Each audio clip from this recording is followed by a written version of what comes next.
ஒருமுறை பேரன் தாத்தாவிடம் வந்து, தாத்தா, இந்த உலகில் எல்லா பிரச்சனைக்கும் ஒரே தீர்வு இருக்காதா என்று கேட்டான்.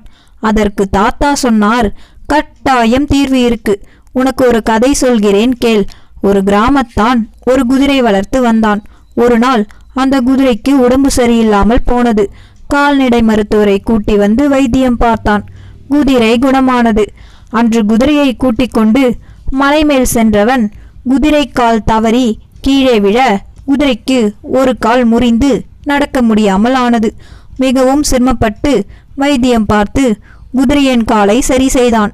அப்புறம் திடீரென்று குதிரை லாயம் தீப்பிடிக்க குதிரை தீயில் வெந்து புண் அதிகமாகி விட்டது. மறுபடியும் வைத்தியம் பார்த்து குதிரையை சரி செய்தான். அப்புறம் திடீரென்று மறுபடியும் உடம்பு சரியில்லாமல் படுத்த படுக்கையாக இருந்துவிட்டது.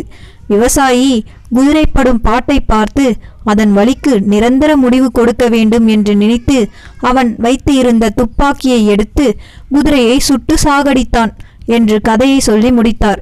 இப்பொழுது சற்றே குழம்பிய பேரன், தாத்தா, இந்த கதைக்கும் என் வாழ்க்கையில் வரும் பிரச்சனைக்கும் என்ன சம்பந்தம் என்று கேட்க, அதற்கு தாத்தா, நாமும் அந்த குதிரை மாதிரிதான். நமக்கும் பிரச்சனை ஒன்றன் பின் ஒன்றாக வந்து கொண்டேதான் இருக்கும். அது நாம் இறக்கும் வரை தொடரும் என்றார். வாழ்வில் நம் போராட்டம் தொடர்ந்து கொண்டே இருக்க வேண்டும். ஒரு நாள் வெற்றி, மறுநாள் தோல்வி, ஒவ்வொரு நாளும் ஒரு சோதனை.